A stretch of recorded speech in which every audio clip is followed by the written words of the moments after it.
Hoy el tema que nos presentará María del PCPB es un tema muy importante y muy inquietante. ¿Se dice inquietante? Inquietante. Y muy preocupante. Hay mucha de preocuparse para eso. En nuestra sociedad actual, la violencia sexual y la pornografía. Hoy limitaremos a pero dentro del contexto del feminismo marxista, estamos por la abolición de toda la violencia sexual contra la mujer, contra las mujeres, incluso la prostitución. Son temas necesarios para entender cómo se ha construido el sistema patriarcal, creando desigualdad entre mujeres y hombres a lo largo de toda nuestra sociedad. La violencia sexual, en primer lugar, es cualquier acto sexual sin consentimiento. Puede ser física, verbal o psicológica. La pornografía en era digital, que nos hablará María, es un acceso cada vez más fácil que nunca. Internet ha multiplicado la cantidad de contenidos que presentan visiones distorsionadas del deseo y del consentimiento. La pornografía produce la dominación masculina y la sumisión femenina, lo que contribuye a normalizar comportamiento violento. Presenta a la mujer como un objeto para el placer masculino y el sufrimiento de la mujer sin emoción ni consentimiento.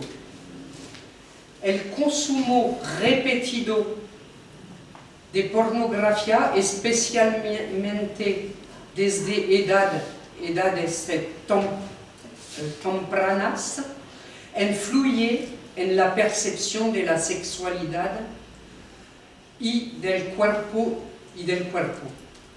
Disminuye la empatía hacia la víctima de violencia sexual. También se ha observado una relación entre la pornografía violenta y el aumento de actitudes machistas y agresivas. Se nota una aumentación de agresión sexual de menores en España, en Francia también.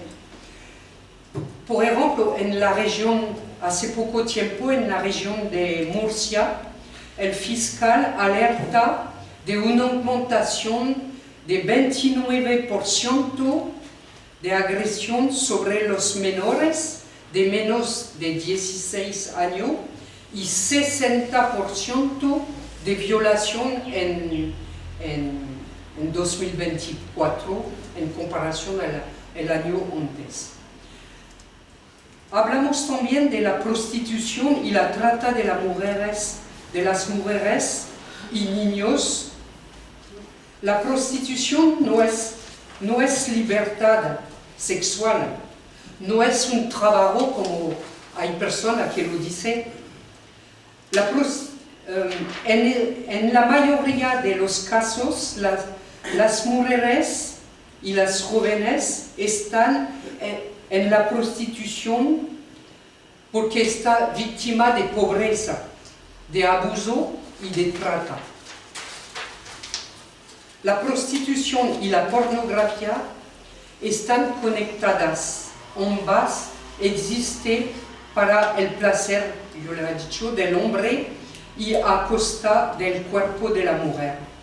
Detrás de ella hay redes criminales que trafican con mujeres y niñas, especialmente las más vulnerables. ¿Por qué es necesaria la abolición?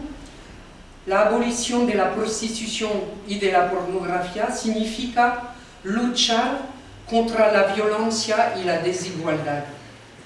No se trata de castigar a las víctimas, sino de protegerlas y ofrecer alternativas reales. Y debemos luchar para una sociedad justa. No se puede aceptar que el cuerpo de las mujeres sea una mercancía o un espectáculo. En conclusión, necesitamos enseñar a respetar, a empatizar y a construir relaciones igualitarias.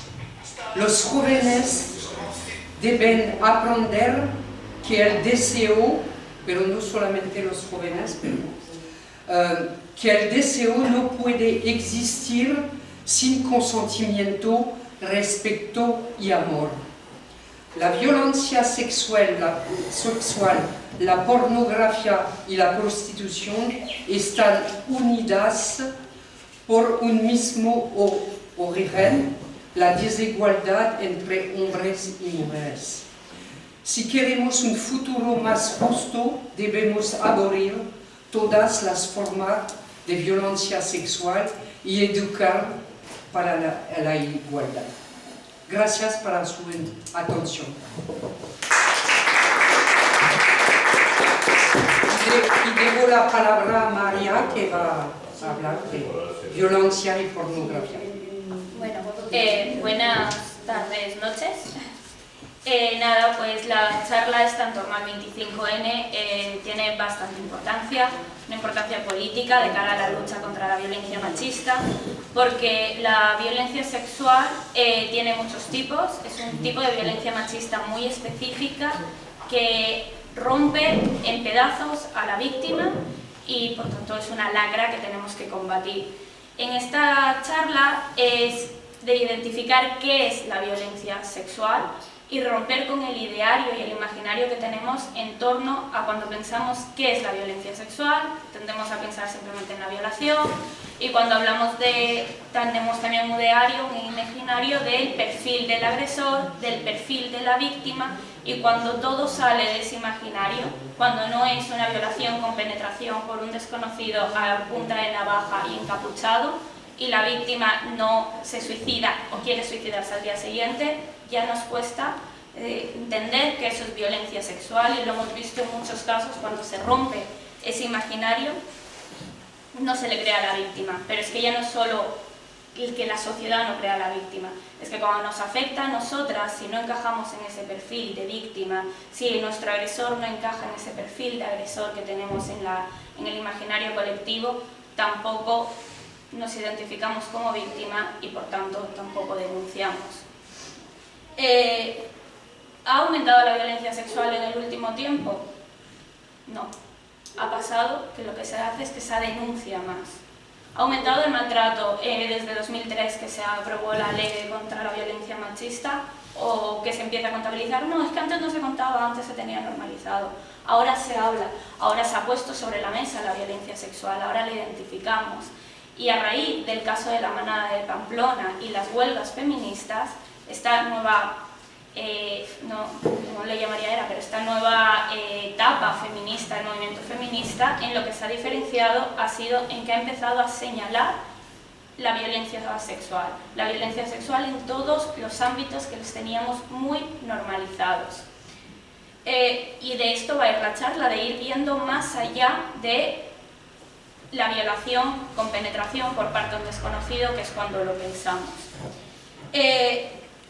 Aparte, he comentado el caso de la manada de Pamplona, señalar que fue un caso que nos marcó a una generación realmente, que nos hizo ver como por mucho que esté grabado, por mucha evidencia que haya, nos estaba mandando un mensaje claro a todas las mujeres en ese momento: nadie te va a creer, básicamente.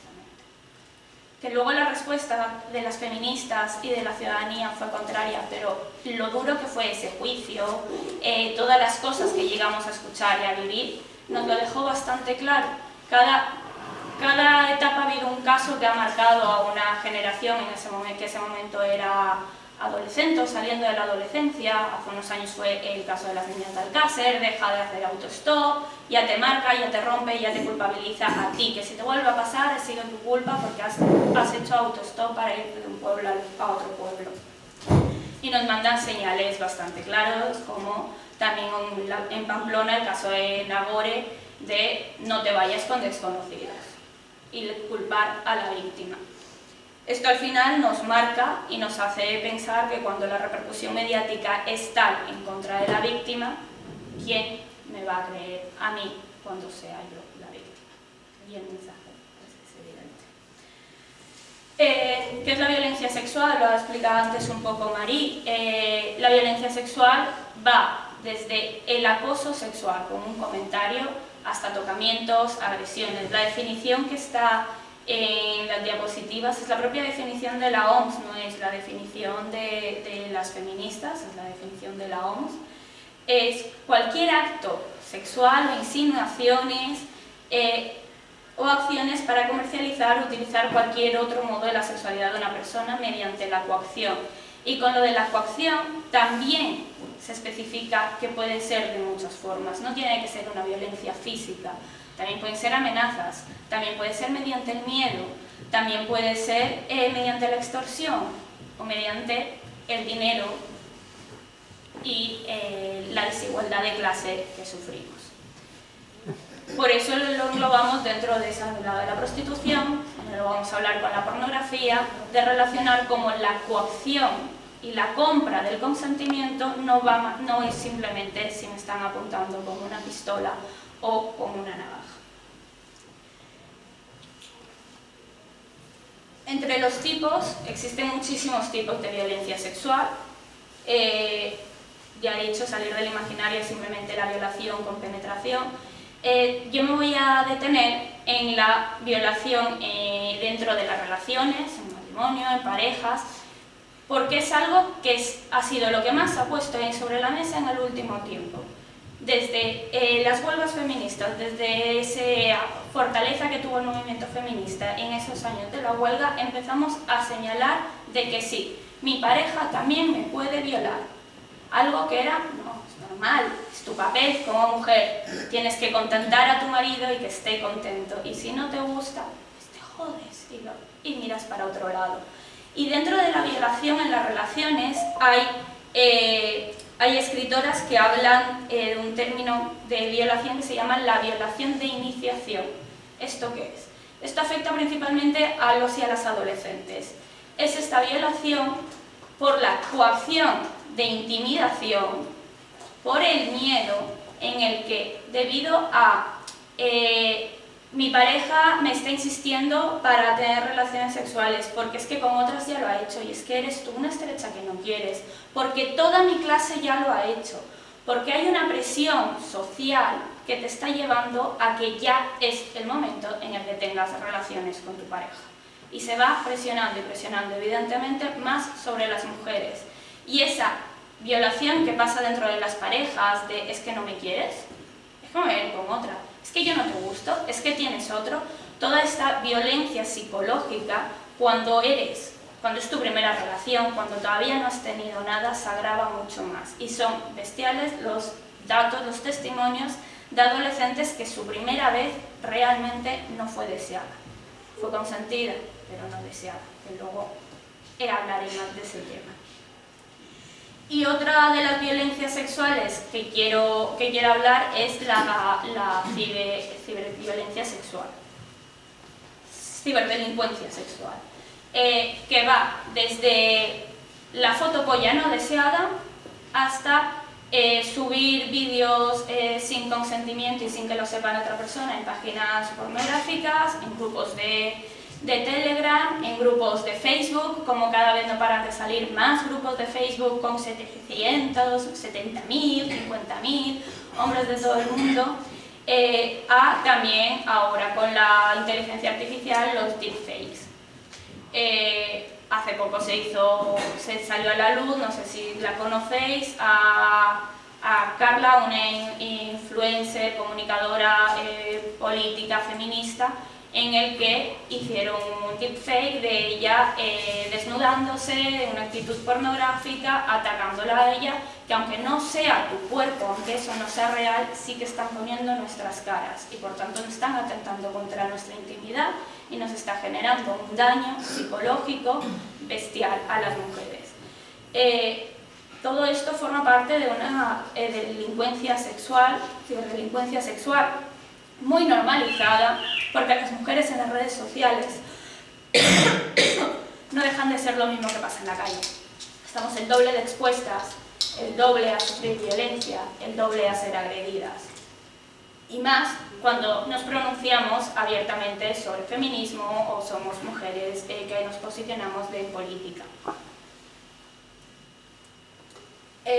Lo de la ciberdelincuencia está teniendo cada vez más daño, evidentemente por el acceso a redes sociales, por la edad temprana en tener un teléfono, dentro de la juventud, de la adolescencia. Ha sido una de las formas por las que los institutos están prohibiendo que tengan el móvil en clases, dentro de los centros, pero aún así, luego, cuando yo voy a dar una charla en los institutos a primero de la ESO y saco este tema, resulta que niñas de 12 años empiezan a contarte que es muy normal que por Telegram, que por Instagram, por Snapchat, señores de 40, de 50 años les hagan insinuaciones sexuales, les pasen fotos polla y les pidan fotos de ella.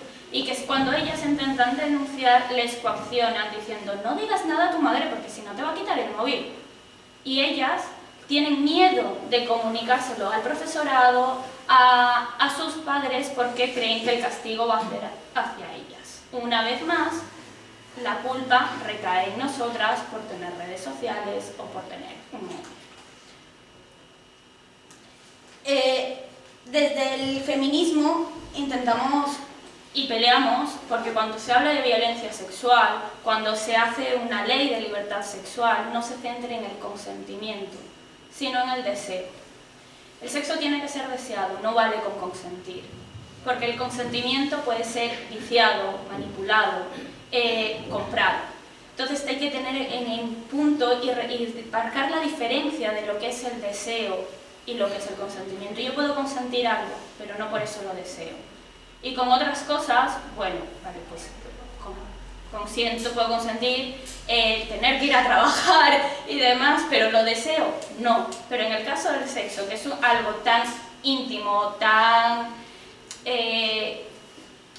tan vulnerable que están las personas implicadas, no puede bastar con consentir, se tiene que desear. Si seguimos hablando desde el consentimiento, nos van a venir las leyes regulacionistas, nos van a venir el de pero tú quisiste irte con él, pero es que tú antes te estabas besando con él.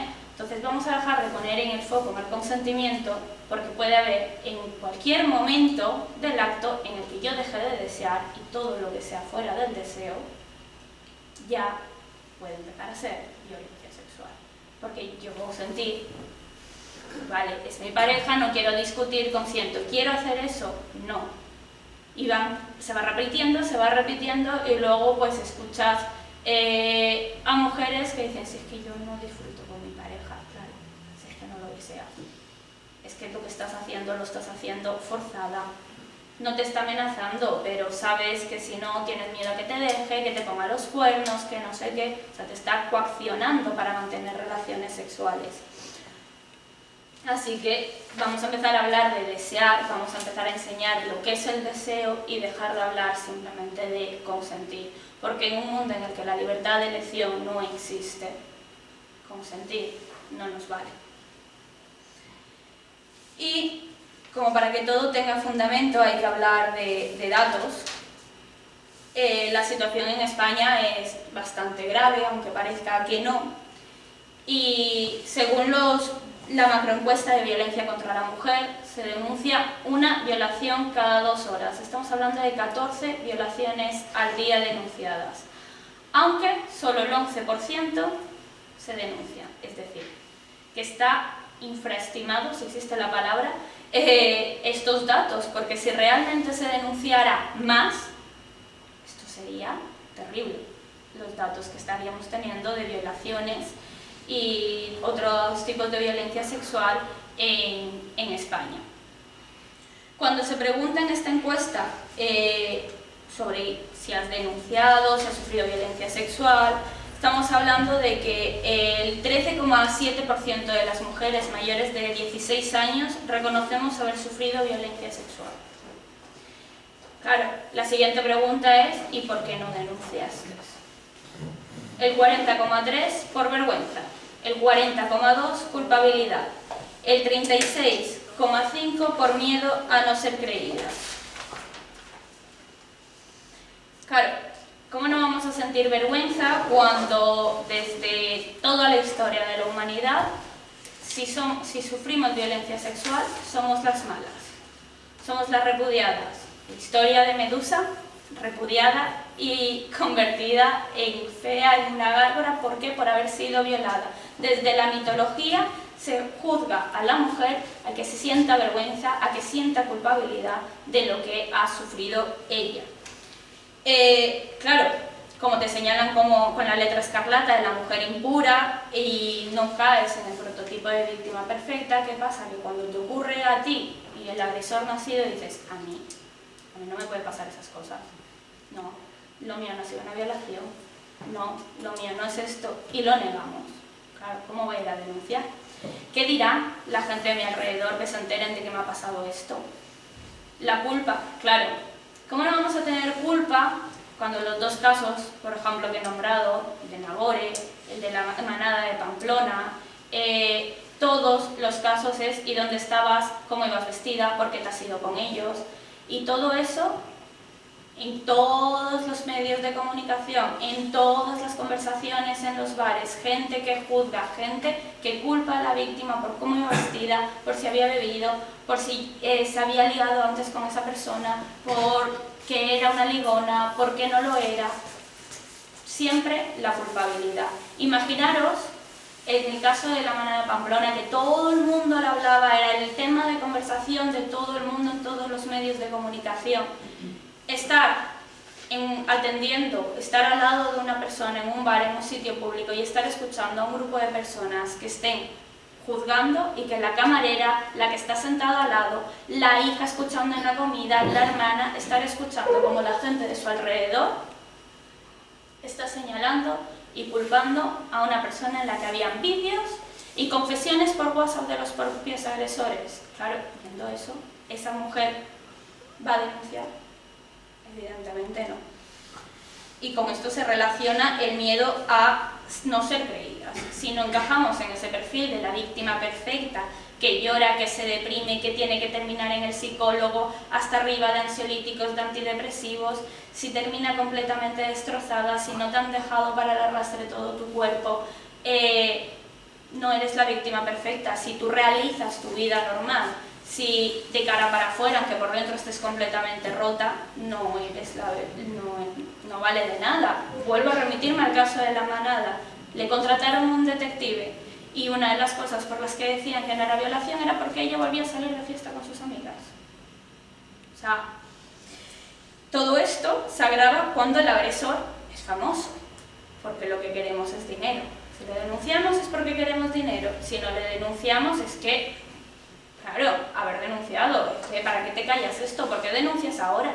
Todo el movimiento Me Too y que salieran denuncias más tarde, era como, ahora están denunciando. No, ahora se ha puesto sobre la mesa. Si ya de por sí no nos creen, si encima él es famoso y tiene poder, pues la jerarquía es más grande. Otro de los datos, que estos no son datos del Ministerio de Igualdad, no son datos de ninguna organización feminista, son datos del informe sobre libertad sexual de 2023 realizados por el Ministerio de Interior y la Policía Nacional.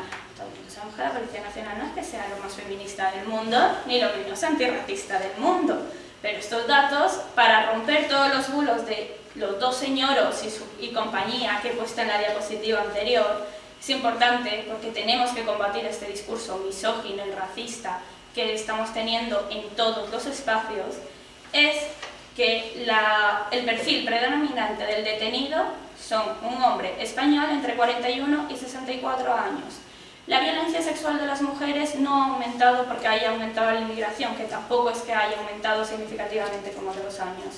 No ha aumentado porque haya más personas de religión musulmana, no. El perfil sigue siendo hombre español entre 41 y 64 años. ¿Hay agresores de todas las nacionalidades? Lo hay. Lo que les caracteriza no es ni la edad, ni la raza, ni la clase social, ni su religión, ni el equipo de fútbol, ni el partido político, ni nada. Lo único que les caracteriza es que son hombres sanos del patriarcado, no son enfermos mentales.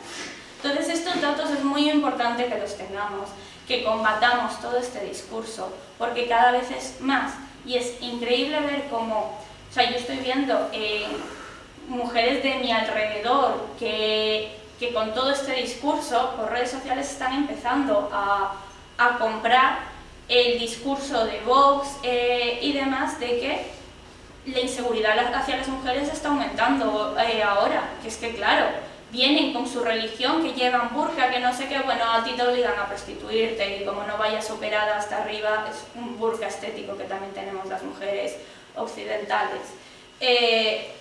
Pero están comprando y está calando este discurso y están metiendo tanto que mujeres que no eran de derechas, que no sé que con otras muchas cosas no tienen un posicionamiento de derechas, ni mucho menos fascista, el discurso racista de que la violencia sexual ha aumentado hacia las mujeres es ese. El problema ya no es el patriarcado, el problema es señalar al que ahora viene.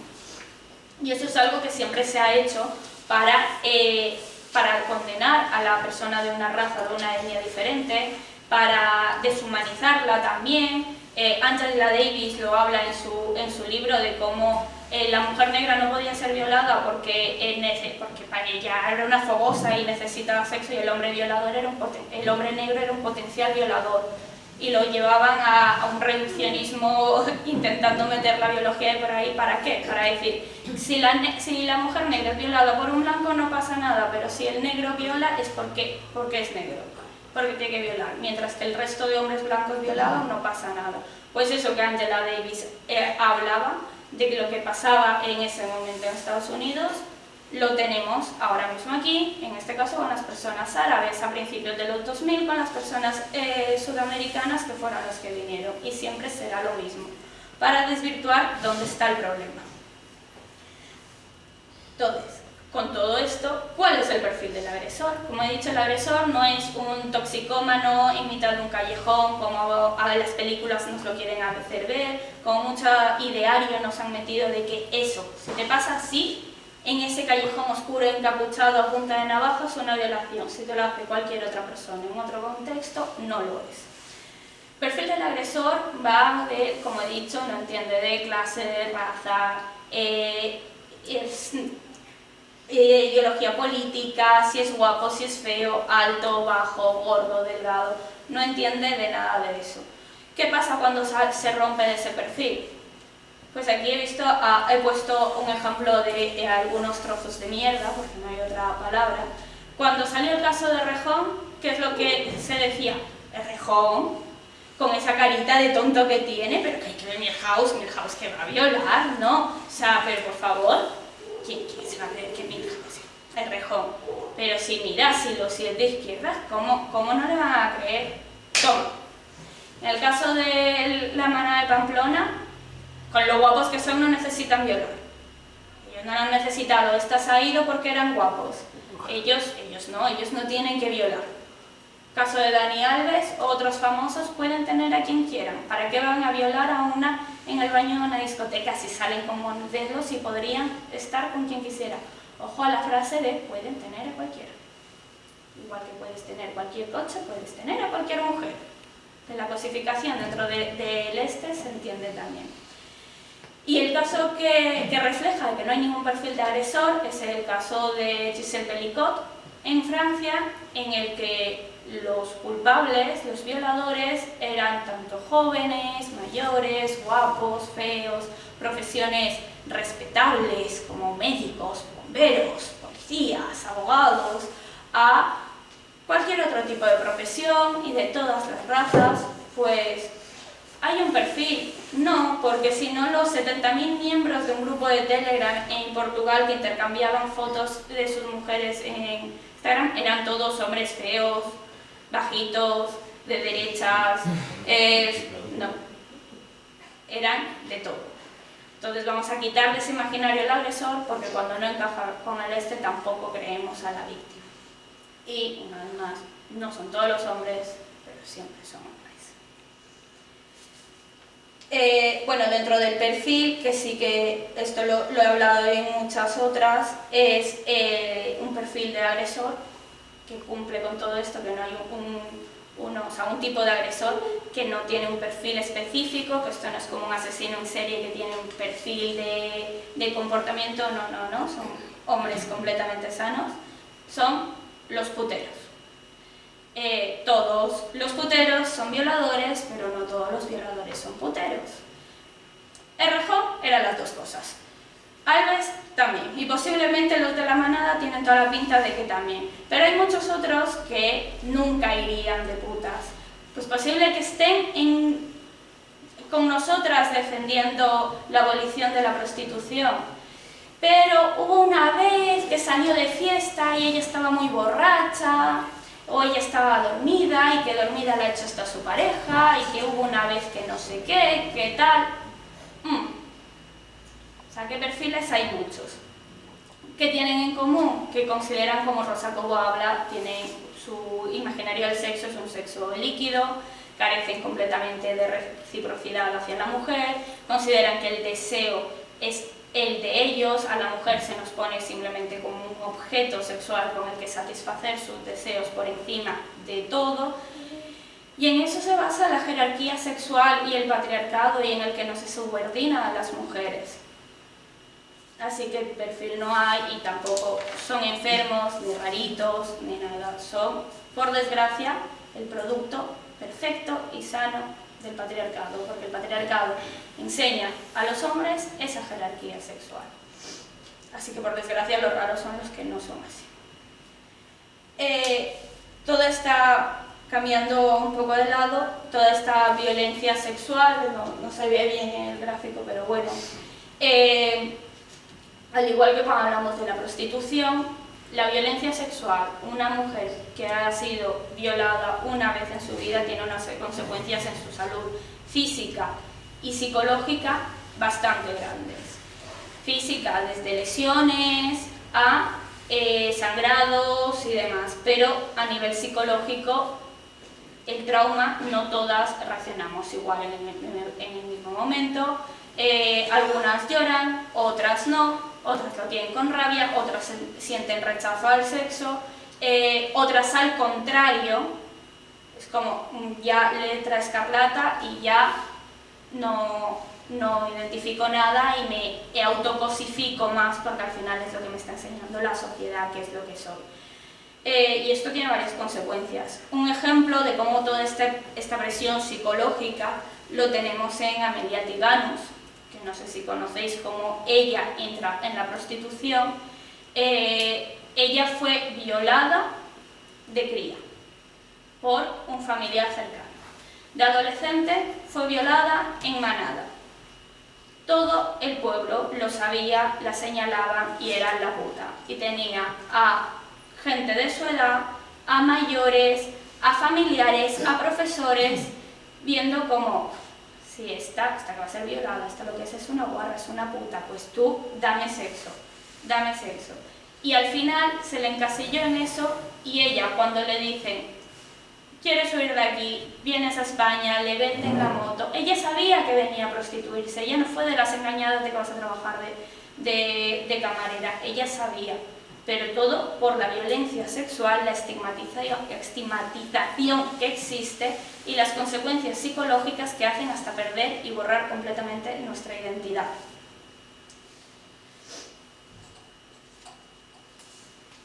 Bueno, esto lo paso un poco por tiempo, bueno, rápido.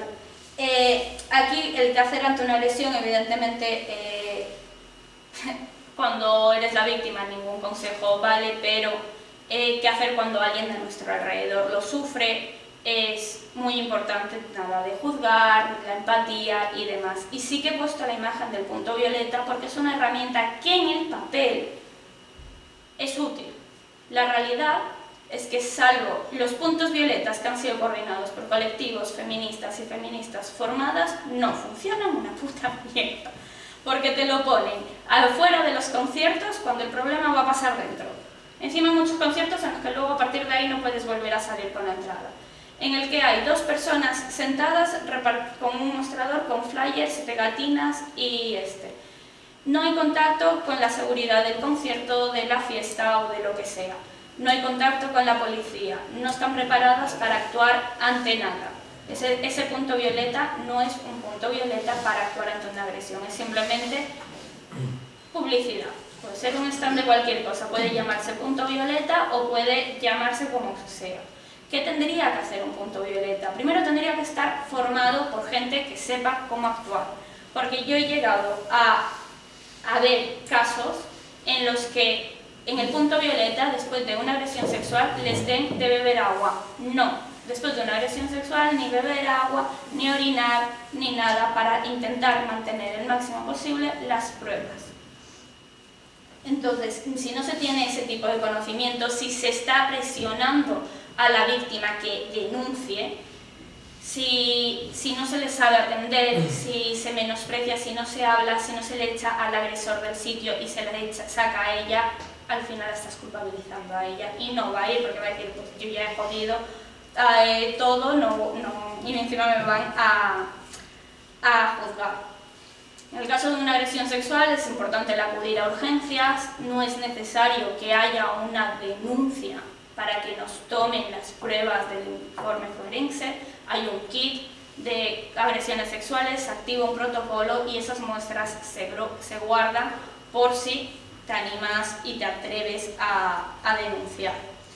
Se toman muestras de todo el cuerpo, de la ropa. Por tanto, con esto que quiero decir, que la agresión sexual es un caso de urgencia en la atención primaria. Y aquí viene la reivindicación de una sanidad pública de calidad, un refuerzo en la atención primaria y una formación al personal sanitario con perspectiva feminista, porque si tú vas al centro de urgencias y no te tratan como te tienen que tratar y te sigues sintiendo que tu cuerpo está siendo invadido, vas a salir con otro trauma. Y lo mismo pasa con los cuerpos policiales. Bueno, y hablando de violencia sexual, hay que hablar de los datos más preocupantes y no sé si habéis visto la publicidad del Ministerio contra la pornografía. No sé qué os parece. Pero después de comentar esto, luego si no lo habéis visto, os explicaré de qué va ese anuncio que han hecho ante la pornografía en el Ministerio de Igualdad y si os parece que es suficiente o pone o no pone el foco donde debería. Actualmente la edad media de acceso a la pornografía es 8 años. Lo siento, Manuela, por asustarte ahora mientras estás embarazada de lo que espera tu hijo. No, estoy preocupada y intentando profundizar. 7 de cada 10 niños y adolescentes lo consumen habitualmente. No es un vídeo esporádico de curiosidad, no es un consumo habitual. Ellos el doble que ellas. Estamos hablando de que niños y niñas están accediendo al porno en una sociedad y en una educación en la que no existe una educación afectivo-sexual, en el que el sexo se habla, se cosifica todo está hipersexualizado, pero sigue siendo muy sigue siendo tabú para muchas familias el hablarlo claramente, y cuando algo se marca como mucho tabú tienes que buscarlo y descubrirlo por ti solo. Y dentro de la educación pública no hay tampoco una educación sexual. No voy a hablar de la privada y la concertada porque evidentemente mejor que los concertados saber qué se dice. Así que están aprendiendo de lo que se supone que es el sexo antes de practicarlo, antes de haber tenido cualquier tipo de contacto afectivo sexual. Estamos hablando de niños que antes de incluso de su primer beso están viendo escenas explícitas del sexo más violento que existe. Con esto no es solo que están aprendiendo lo que para ellos es el sexo, lo que les está reproduciendo, es que están aprendiendo y estamos formando una generación entera, porque son ahora que con el acceso al móvil que tienen todos, con la facilidad de internet, están aprendiendo el papel que tenemos los dos sexos en la sociedad. Esa jerarquía sexual, mediante ese vídeo lo van dejando bastante claro. Ellos están aprendiendo de que el sexo para los hombres es dejar, humillar y violentar a las mujeres. Y nosotras estamos aprendiendo de que eso es normal y que eso es lo que nos tiene que gustar. Y tenemos que disfrutar como parece que disfruta esa actriz. Por tanto, tenemos un problema de ahora de desaprender, tenemos un problema de adicción, porque la pornografía funciona al igual que otras drogas, igual. Al principio, con cualquier cosa te estimulas. Conforme más lo consumes, necesitas cosas más fuertes.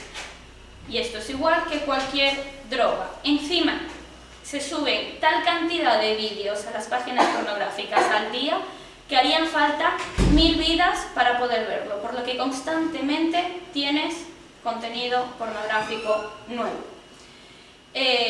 Estamos empezando a tener muchos adictos al porno.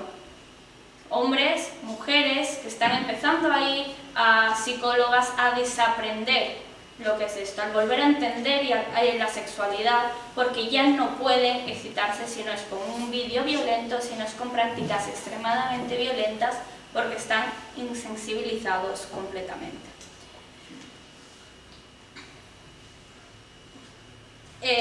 Para hablar del porno vamos a adentrarnos en lo que es el porno y lo que nos está reflejando aquí.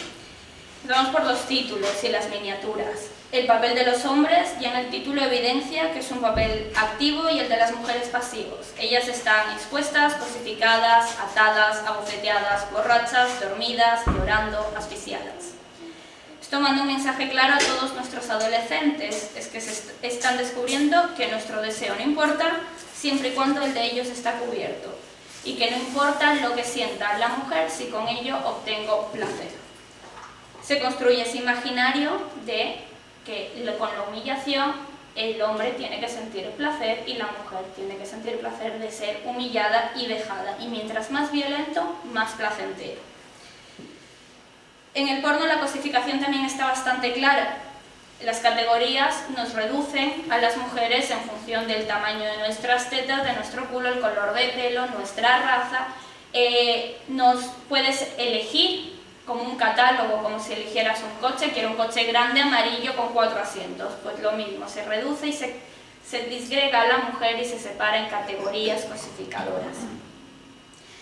Entre los títulos y los vídeos más buscados, destacar 3 categorías que me parecen las más preocupantes y que son las más vistas.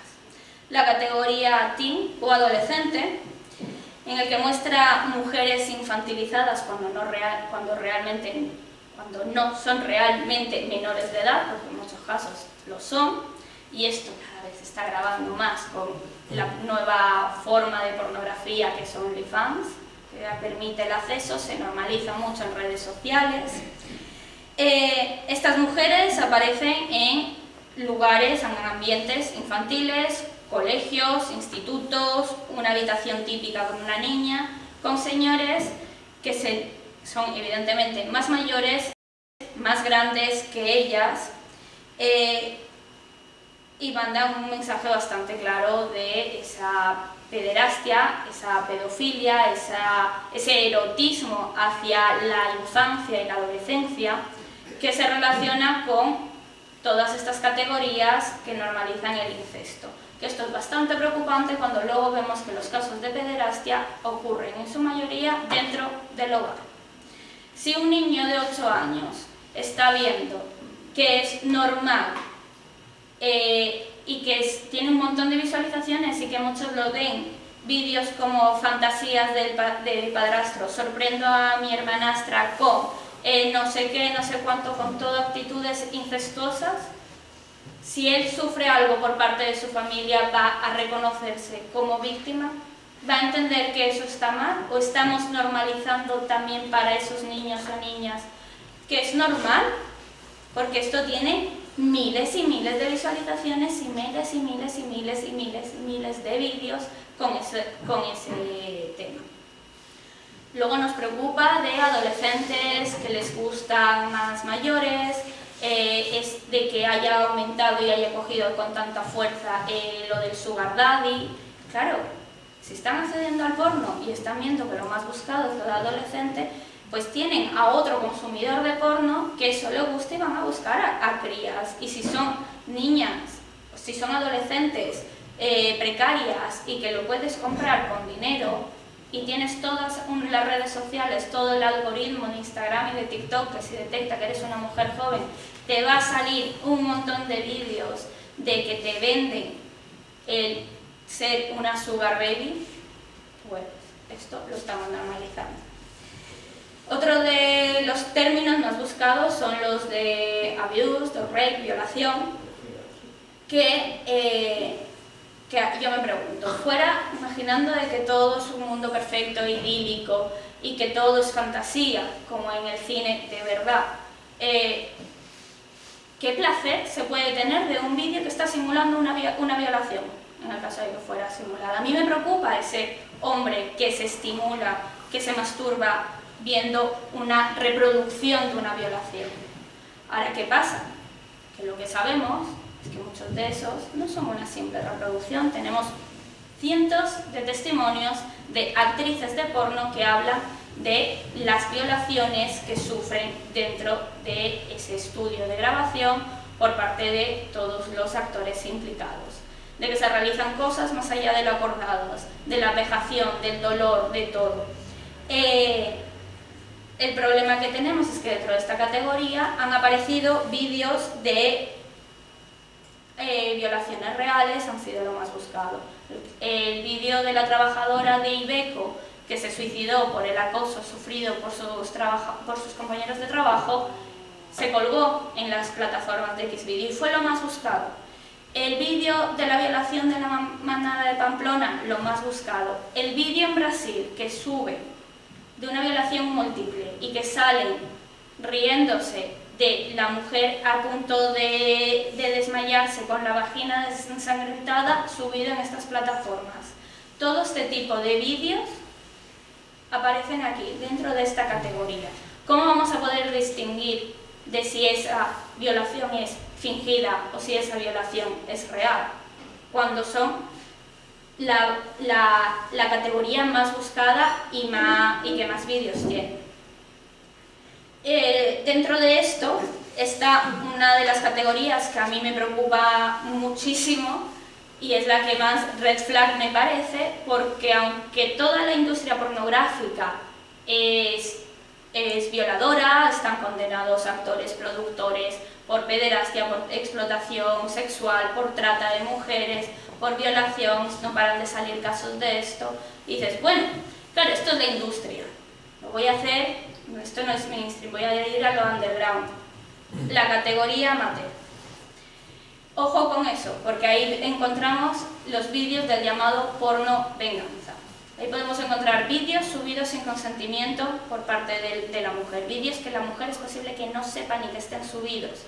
Son vídeos completamente caseros en los que, ¿quién te dice a ti que ese vídeo en el que aparece dormida, borracha o drogada, o que pone prostituta callejera asaltada en una violación grupal, no estamos viendo un delito grave realmente, que tiene, por ejemplo, la captura 6,9 millones de visitas. Y esta captura es desde después de la pandemia, así que no quiero saber cuántos tendrá ahora. Aparte de esto, existen categorías y páginas aparte en los que se llaman humillación pública. Estos son las formas más extremas de sexo, por como lo quieren llamar, de porno, en el que aparecen mujeres en plazas, parques, por la mañana, con gente alrededor, incluso menores, que son paseadas como perros, metidas en maletas, asfixiadas, golpeadas, ahogadas en fuentes públicas. Todo mientras la productora, los viandantes, graban impasivos a los lloros, a los gritos y a una situación que evidencia la explotación y la violencia que hay en esta industria.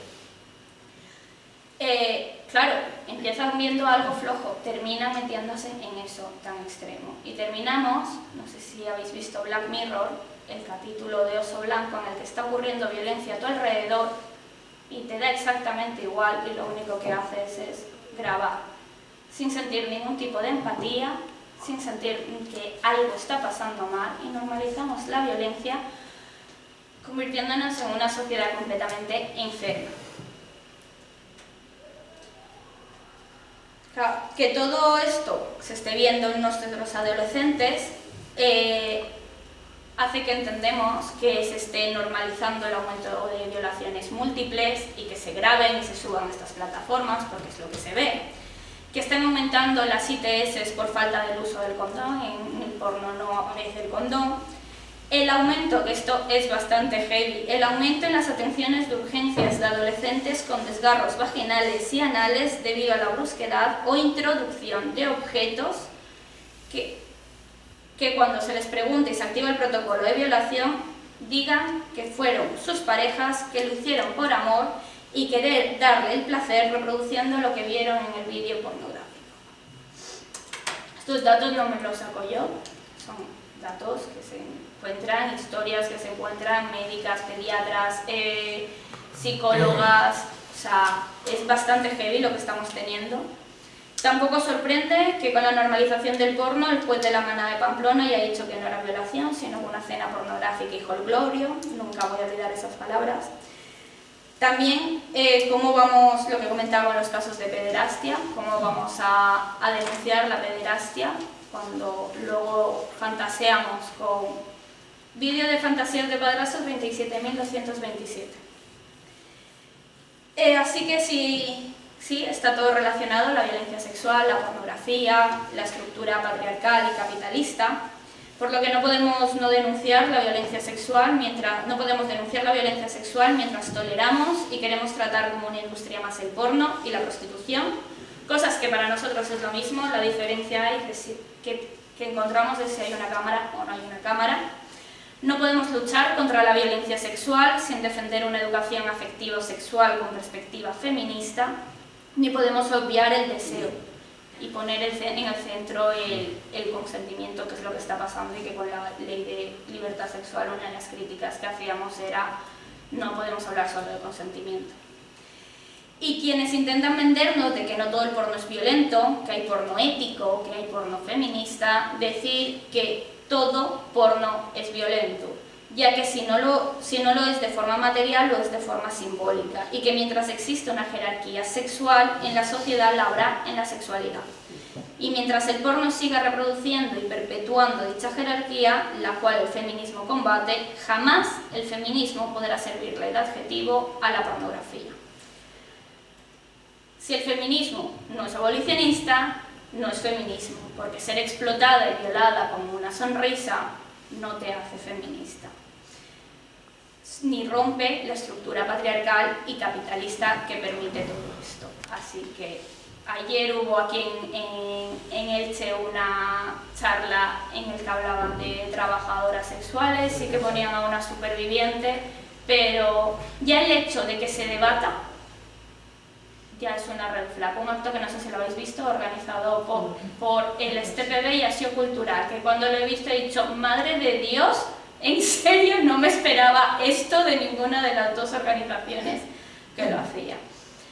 Pero esto es la realidad, es un discurso que nos está metiendo por todas partes, son goles que intentan colarnos, que aparezca, se intentó regularizar y meter como un sindicato más sindicato, otras es el de Argentina, no me acuerdo cómo se llama, bueno, sindicato de trabajadoras sexuales, no hay debate en la prostitución, no hay debate, y dar voz a quienes defienden y quieren seguir cosificando y perpetuando la violencia sexual deja mucho que... Con esto no sé si tenéis alguna pregunta.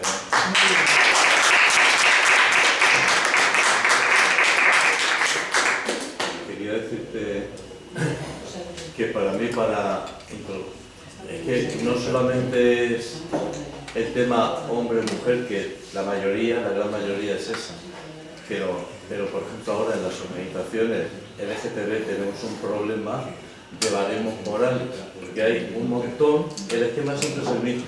El bolsillo del rico va a comprar a otro país que no está desarrollado el cuerpo de un pobre. Entonces ahora mismo nos quieren vender como derecho al placer, porque todo el problema es que todo se genitaliza y tú no puedes establecer una relación interpersonal sexualizándolo todo. Y entonces tenemos ahí un problema tremendo, porque hay mucho hombre que se va a Bali, a Túnez, o cualquier otro país, buscando el cuerpo de un joven al que aquí, por su propia presencia, no puede acceder. Y todo rasgándose el bolsillo y sin testigos, sin vecinos, sin familia, sin posibles testigos. Y tenemos un problema muy grande, y hay prostitución masculina cada vez más. Y los vídeos porno masculinos homosexuales son de una violencia y pero es todo penetración, abuso, bueno, y ruedas de placer aprovechándose de... en fin, y todo es ficticio, porque eso no es real. Entonces, yo quería introducir, para que en las próximas charlas que des, como violencia sexual, el turismo sexual, que es una colonización sexual, es una forma más del imperialismo del rico que se cree con derecho a utilizar el cuerpo del pobre por el hecho de que es pobre y en su imaginario está disponible. Y es un problema muy grande. Y lo mismo que en el feminismo está el tema de la prostitución como polémica, los baremos morales que hay en los medios homosexuales son muy, conflictivos. De hecho, hay organizaciones que se han extinguido por ese tema, ¿eh? O sea que la cosa es genérica y le falta ideología. Simplemente lo que está bien, lo que está mal, y a veces las fronteras son muy difusas.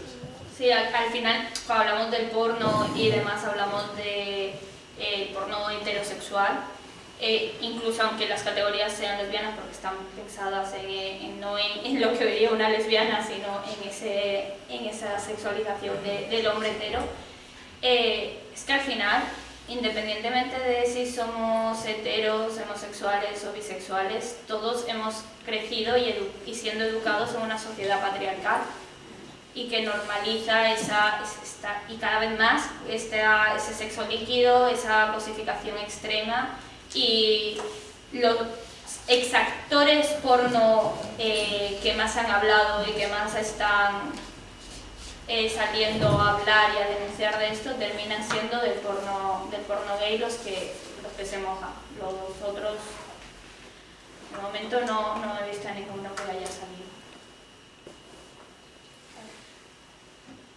Yo tengo una pregunta. Espera. Quisiera hacerte una pregunta. A ver, respecto a lo que acabas de decir de lo que hubo anoche en el Casal. Hay una parte del feminismo que no quiere la abolición. Yo me gustaría que hablaras un poquito sobre esa línea que tiene, si va a ser posible. ¿En qué se basan? Porque yo lo que sí que les veo es que en principio todo lo que sea prohibir no lo aceptan. Yo, para mí, parten de esa base y no profundizan mucho más, en el sentido de que si una mujer tiene su cuerpo y puede hacer lo que quiera, y si lo necesita para alimentar a los hijos, que lo dicen así también, si lo necesita. Y claro, yo desde mi punto de vista yo no lo veo así. Yo veo que la prostitución es como si fuésemos un objeto, una mercancía más. Entonces, desde ese punto de vista, yo no estoy de acuerdo, con lo cual, para mí, la abolición. Pero yo estaba hablando con ellas alguna vez y dije, pero bueno, ¿de verdad analizáis esto? Yo creo que no lo analizan. El regulacionismo se basa en considerar que cuando te intentan meter con un discurso anticapitalista, intentan meter la parte sindical de que es un trabajo como cualquier otro, que estamos vendiendo nuestra fuerza de trabajo y que todos estamos siendo explotadas dentro del sistema capitalista. ¿Cómo refutamos a esto? La prostitución no es como cualquier otro trabajo. Una cosa es ser quien limpia el váter y otra cosa es ser el váter. Porque encima, aparte es muy curioso porque siempre lo comparan con el trabajo de limpieza. ¿Por qué? No lo quieres considerar. Luego también no hablan, pese a que intentan meter ese discurso anticapitalista, no van a la raíz del problema. No entienden que si tú tienes que ir a esto, porque fue curioso, creo que era un reportaje del País o del Público en el que hablaban con prostitutas que defendían el derecho a organizarse sindicalmente y todas decían, no, es que si yo pudiera, no estaría haciendo esto. Si yo pudiera, estaría trabajando otra cosa. Si yo pudiera, yo quiero salir de esto para estudiar. Yo me metí a esto por un momento de depresión, de no sé qué que tenía. Ahí están reflejando que la libre elección no existe. Entonces, si cuando estamos en todo este sistema capitalista y metes un patriarcado que nos va enseñando a las mujeres desde pequeñas que o eres puta o eres madre, en un momento de necesidad o te prostituyes, o alquilas tu útero, o donas tus óvulos. Porque te han enseñado que en tu sexo hay una fuente de dinero. Entonces, como no van a profundizar tanto en el análisis sociológico que hay, pues se quedan en eso. Y cuando nos atacan a las abolicionistas es porque confunden el abolicionismo con la prohibición.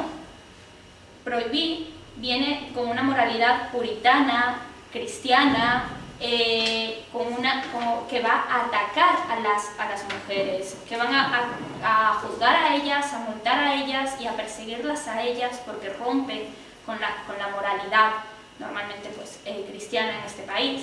Pero el abolicionismo no queremos prohibir, sabemos que prohibiendo no se consigue nada, sino hay que abolir mediante la educación y acabando con la demanda. O sea, a quien hay que multar, a quien hay que perseguir es al putero, es al proxeneta. Nosotros queremos lo mejor para ellas, queremos ofrecerles unas salidas laborales, queremos una rehabilitación, queremos que no haya ninguna mujer que tenga que vender su cuerpo sexual o reproductivamente. Y también muchas veces se meten nos tachan a las abolicionistas de racistas, es decir, es que no entiendes la situación de una mujer migrante.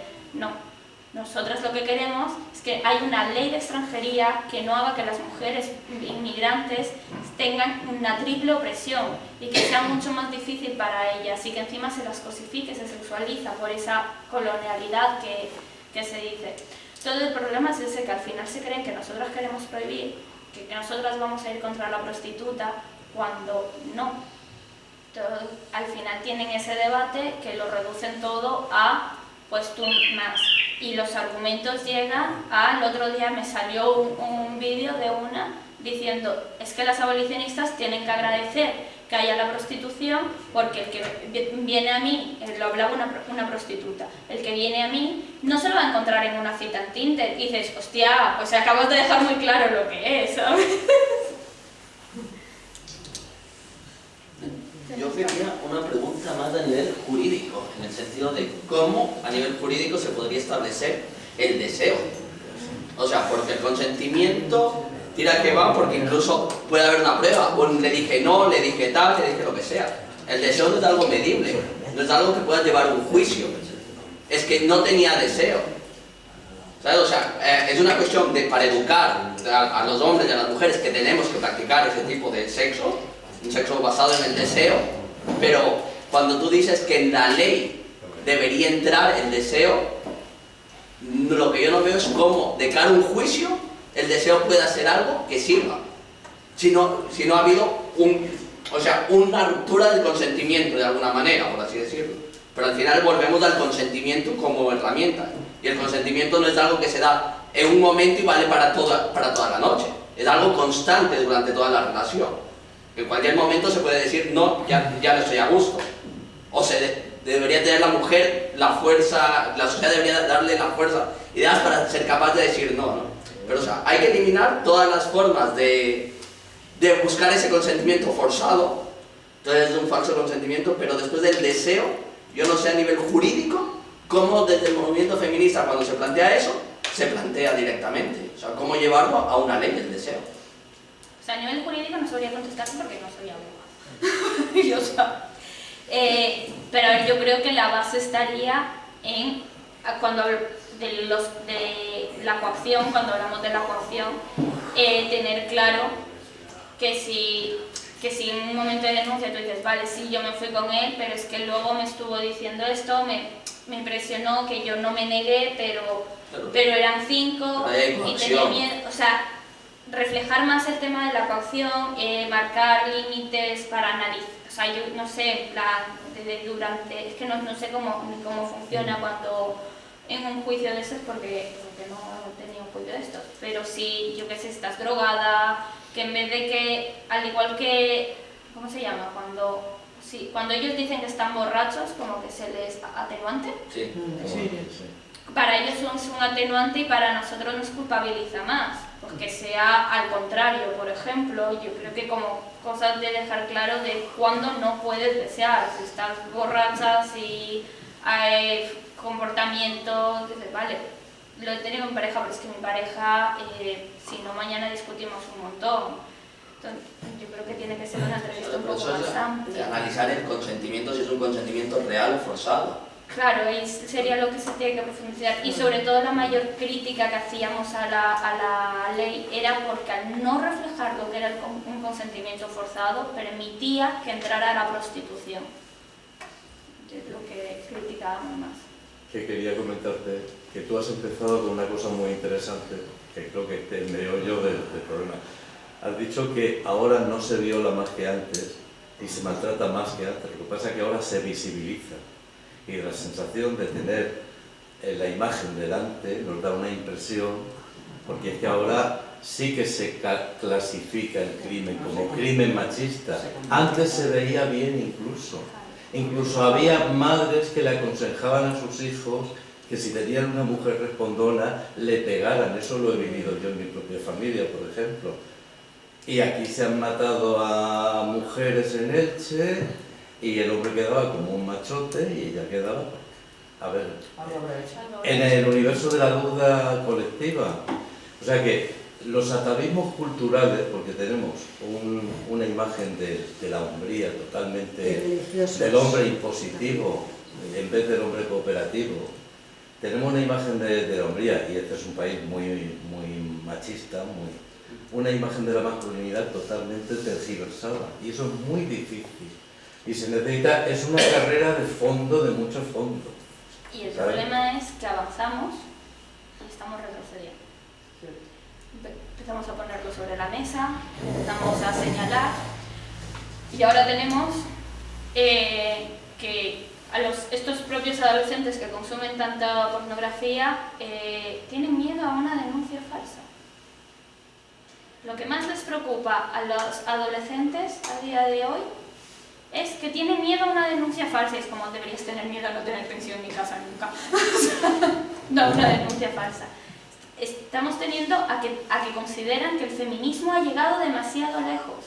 Y no estamos hablando de gente de tu generación y demás que lo ha mamado de una cultura y que ha tenido que desaprender, de construirse y cambiar su punto de vista. No, estamos hablando de jóvenes educados en una sociedad que empieza a condenar esto, que se habla del feminismo, que se habla de violencia machista y no violencia intrafamiliar o doméstica, a decir que el feminismo llega demasiado lejos.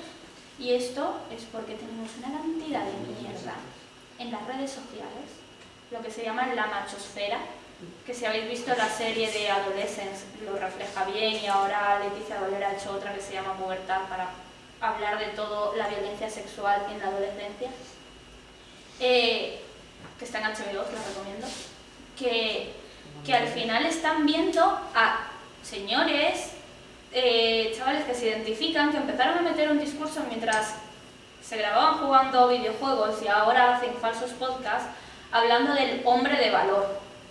Un hombre de valor es el fuerte, un hombre de valor no sale con una mujer que conteste, un hombre de valor no sale con una mujer que cobre más que él, un hombre de valor no quiere una mujer que trabaje.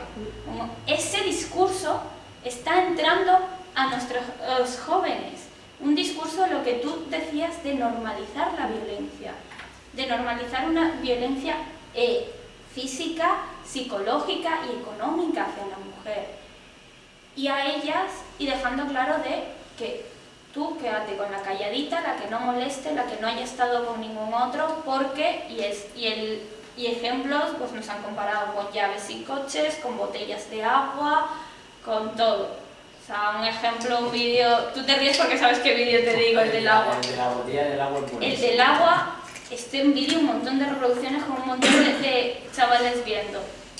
El tío salía y le decía, toma una botella de agua, bebe, bebe, bebe. A que si lo he bebido todo el mundo, tú no quieres beber de esa botella de agua. Porque claro, una cosa es que la botella de agua, ya una vez que le metió el dedo y que ya lo he babeado, ya no vas a querer beber de esa botella de agua. Es que espero que no hayas dicho de no beber. Obviamente lo que hace es eso, es comparar, digamos, de alguna forma el pene con la vagina. Entonces lo que hace es, pasa la botella, ¿ves? No ha pasado nada, pero si yo ahora le meto el dedo dentro, a que ya no bebes del agua, como pues pasa lo mismo. A un hombre se le puede tocar por fuera porque no pasa nada, pero es que a la mujer, como ya se la toca por dentro, ya no vale. Ya pues no, ese es el nivel que tenemos. Era como para decir una forma de, es que una mujer que ha estado con 2 o 3 tíos, eso ya no vale, eso ya está muy desgastado. Bueno, también yo he oído en algún podcast también que dicen, a ver, tu pareja no tiene ni que irse con las amigas a cenar. Te tiene que hacer la cena, te tiene que obedecer. Si no, fuera, otra mujer, así no. O sea, es algo muy brutal, El fenómeno tradwife. Es muy brutal, Sí. Es que hasta los peinados los colores, la forma de la ropa, esos carteles de cuando llegue tu marido, una copa de soberano, y así sonriente cuando luego mete la cabeza en el horno para morirse. Más o menos. Está volviendo esa pero imagen. son ellos los que lo están diciendo, Y tenemos el tipo de mujer que queremos es esta. Y tenemos mujeres que sacan eso a relucir y que mantienen, y esto a nivel de la estética, tanto de la ropa y demás, que está volviendo hacia atrás, nos refleja la sociedad que estamos teniendo. Pero es que yo creo que ahí hay un problema fundamental en todo. O sea, es que ya no solo en el machismo y el feminismo esa visión de la gente joven, hacia la dictadura franquista también. Yo creo que hay un problema de la gente joven de no ver futuro y idealizar un pasado. Esa tontería de cualquier tiempo pasado fue mejor. No, los tiempos pasados fueron un pasado y se quedaron ahí, gracias a Dios. Pero la gente no ve una perspectiva, y la única alternativa que están viendo a nivel político y queriendo entender porque lo ven diferente es el fascismo puro y duro. Y el fascismo va acompañado con todo eso, con el racismo, con van a gloriarse de la dictadura, con todo, el machismo, todo. Y dicen, claro, es que imagínate, es que para el hombre al final es como un mundo mucho más ideal, el de antes, ¿no? Claro, yo tengo a mi mujer en casa para lo que quiera, después me voy de putas y vivo bien. Y fíjate, mi abuelo tenía una casa, o ni sé qué, que no se daban cuenta porque ni siquiera conocieron la realidad de lo que vivía esa gente y demás, pero idealiza un mundo pasado en el que parecía todo más fácil. Ahora en cambio tengo que buscar una novia que quizás me deje, y después que tengo que tal, y ni sé qué, o divorciarme, o tal. Dices, O me va a decir que no es. Claro. Va a decir, y es una batalla continua y yo no tengo ganas. pero en todo, o sea, Pero es porque ya vienen que, con lo que tú estás diciendo, de que antes no era así. Entonces no quieren, esa pérdida de poder, no la quieren perder. claro, es que es todo, es idealizar un Es mundo volver otra pasado. vez hacia atrás para no poder perder los poderes que tenían sobre la mujer, sobre todo. Y ahí hay una cosa que alguna vez hemos hablado y demás, que también una forma de acercarse, yo sé que al final el hombre no es el menos importante en el feminismo, pero es también hacerle ver al hombre que el machismo lo ataca. Y aparte es algo que utiliza esta gentuza que ataca el machismo cuando dice, es que fíjate la cifra de suicidios, es más alto que hombre, es que fíjate quiénes mueren en la guerra, son los hombres y demás. Y hay que decir, claro, por el machismo que no te deja ayudar si eres hombre, por el machismo que dice que tú tienes que ir a morir, es el machismo. O sea, al final yo entiendo que las charlas de feminismo nos centremos en la principal víctima, la que sufre, la que muere y la que todo, que es la mujer, pero a veces creo que debe haber charlas enfocadas a los hombres y decirles cómo el machismo no es que te ponga en una situación de poder ideal, sino que te genera, te hace ser peor persona. Es como ya decía Hegel, que el amo también está condenado por su condición de amo frente al esclavo, aunque en una situación de poder. Pero hay que hacerles ver que no, que la mejor forma de vivir es en igualdad. Y ahí es el papel que juegan los hombres dentro del feminismo, porque no es lo mismo. Si yo voy y le hablo a un hombre, va a decir, ya está la femina fiesta, la loca, la Charo, ahora nos llaman Charo, no sé si lo sabíais. ¿De dónde viene Charo? No lo sé. ¿De dónde? Claro, eran las Charo. malas. Claro, pero no Sí, sé. como decirte Mari Mari. Sí, no sé. A mí me gusta porque todo lo que tenga que ver con ser maruja me gusta. Reivindico a las Maris, así que... Pero que bueno, que ahora que también somos charos. Se me olvidó lo que voy a decir con la tontería. Así, de los hombres, de que si le interpela a un hombre, que lo va a ver de igual, es diferente. O sea, ese hombre que dentro del grupo de WhatsApp de los colegas, cuando se manda un par de stickers de fotos pornográficas de un comentario, te dice, no, que no ríe las gracias, Totalmente de acuerdo. rompe. Así avanzaremos. Porque si no, si somos nosotras las que en el grupo cogemos y decimos, oye, esto sobra, es como, ya está. Ya está, se ponen a la autodefensa. Y que va a haber pues un grupo de hombres, y van a seguir siendo los hombres en los que por un lado, y esto lo llevamos al mundo del trabajo, a las organizaciones políticas, sindicales, todas las organizaciones mixtas. Cuando somos las mujeres siempre las que señalamos los comportamientos machistas, ¿qué pasa? Que se nos relega a las cosas de mujeres. Hablar vuestros temas en el área de feminismo, hablar en la Secretaría de Feminismo, en el grupo no mixto. No molestéis que nosotros seguimos solucionando el mundo por otro lado. Y las cosas que le molestan no le digas porque se van a cabrear y se van a molestar. Sí, los partidos tienen que hacerse también, Y eso- hacérselo mirar. En todo, en los espacios de trabajo, los partidos políticos, en todo espacio, pues... Es todo. Y sobre todo mucha educación. En los colegios cada vez más se está haciendo ya, pero cada vez se debe hacer mucho más. Empezar desde bien pequeños con este tema. Si no, no llegará nunca el momento de que esto cambie. Va a seguir siendo siempre igual, ¿no? Y también quería decir que sí que hay charlas ya con los hombres. Vistas, quiero decir, pero que dedicadas principalmente a los hombres a que entiendan también la postura y las necesidades y lo que queremos, que no es lo que dicen que estamos locas y que no sé qué, no, para que lo entiendan mejor, sí que hay. Y una cosa que, a ver, las televisiones y toda la prensa, todas las comunicaciones que hay de todo tipo, a la gente joven le está afectando muchísimo todas esas cosas. Mira, ayer, no sé, creo que fue ayer o antes de ayer, hubo una explosión en una casa en Granada y entrevistan al de enfrente, a un hombre de enfrente, de la pieza de enfrente que le había destrozado las ventanas, no sé cuántas, no sé qué, el hombre aquel. Un hombre que tendría ni 40 años. Y dice, porque yo le acababa de decir a mi mujer que me fuera preparando la cena porque voy a terminar con el último juego en la Play o la no sé qué cosa de esas, y ya me iba a cenar. Y entonces, o sea, contando la versión suya de cómo había vivido la explosión, digo, jolín, se han enterado toda España de lo machista que eres, tío. ¿Cómo es posible? Sí. Y nadie le dijo nada. Lo normaliza. Claro, entonces la gente puede entender, oye, que bien, pues eso es lo que hay que hacer, yo qué sé. Y una cosa que me ha gustado hoy, la presidenta de México, ¿habéis visto? Que la manoseaba un fulano allí. Y los guardias.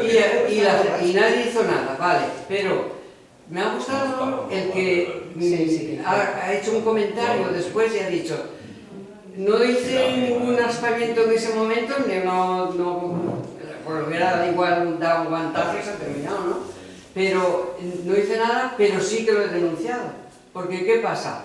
Que van a entender todo el mundo que todo vale. Si son capaces de hacerle eso a una presidenta de un estado, de una nación, ¿qué no harán con la cantidad de gente que lo está pasando tan mal en México, que lo sabemos? O sea, también me ha gustado esa postura y ese comentario.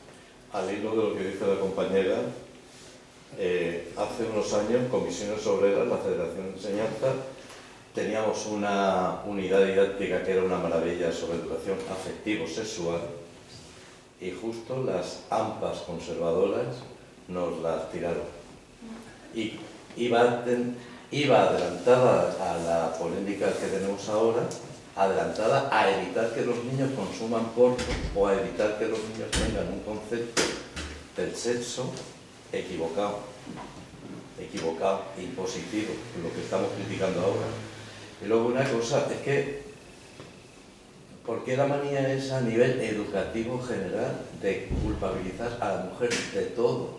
De todo. O sea, ahora el Juan Carlos, el mayor putero que ha habido en España, el rey Juan Carlos, el libro, lo han dicho hoy en una tertulia, y es que tiene toda razón, culpabiliza de su situación a la nuera, a la querida, a no sé qué, siempre a mujeres. Siempre le echan la culpa de todo a la mujer.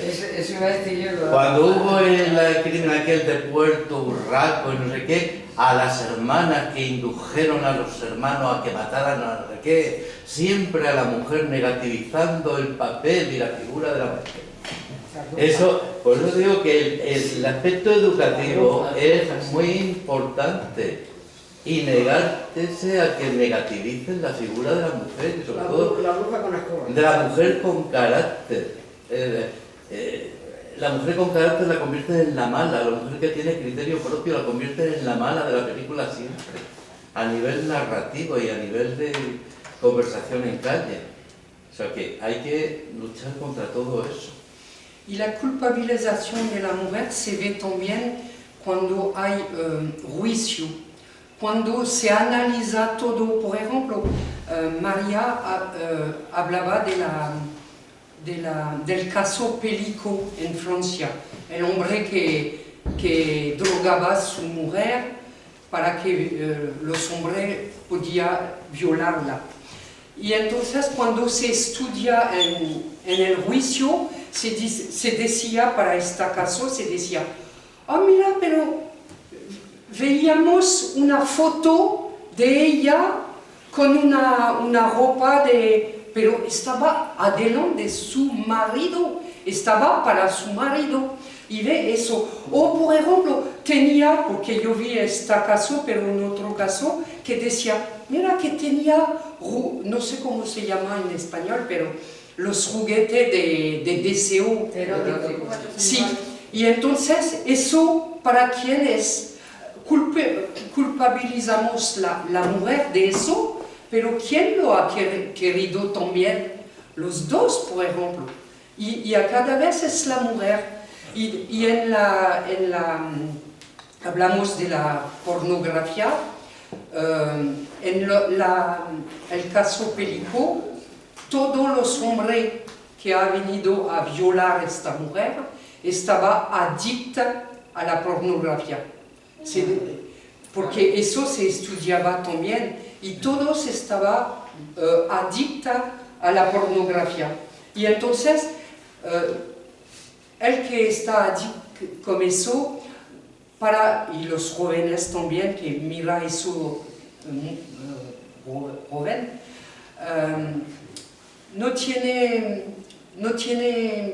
no sabe tener una relación normal de deseo juntos, que hay un deseo de los dos. Quiere mucho más. Y antes de venir, los días antes, yo miraba cosas sobre el que defiende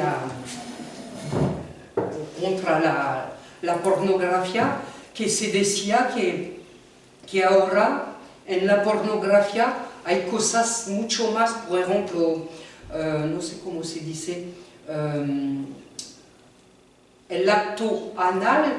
Antes se decía, hay un acto anal, pero ahora quiere mucho más, ella hablaba de 2 anal, ahora llega a 3 anal. Hay que decir que hasta que la mujer muere, no puede tener una relación normal ahora, el que está adicta, y hay asociación que ayuda también para quitar la adicción. Yo vi también que hay jóvenes que se dan cuenta que ya que no podía estaba por ejemplo a la escuela, cuando llega en casa estaba para ponerse a mirar eso porque no podía, estaba adicto. Y entonces, no sé si ha visto una nueva cosa que ha salido, yo lo vi en Francia, no sé en España, pero hay ¿cómo se llama? El que vende cosas, Shein. Sí. Sí. Ahora vende muñeca grande. ¿Cómo?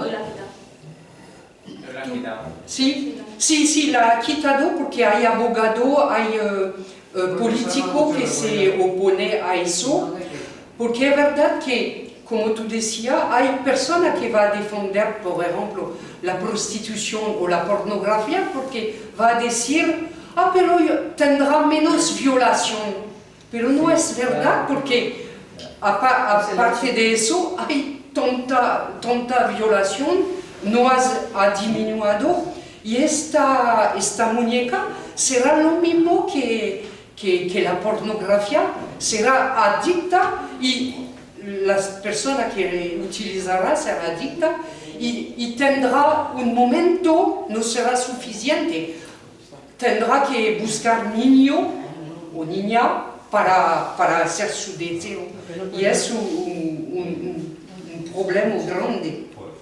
Y entonces también yo quería decir que en la cultura de la violación hay mucha excusa de los hombres, y yo quiero restablecer una verdad, porque muchas veces se dice que cuando hay violación es una pulsión, pero no, es una cosa premeditada, se dice premeditada, porque los hombres saben lo que quiere hacer, sabe que cuando va a violar, no es una pulsión, y eso hay que quitarlo del mente, porque no es una verdad,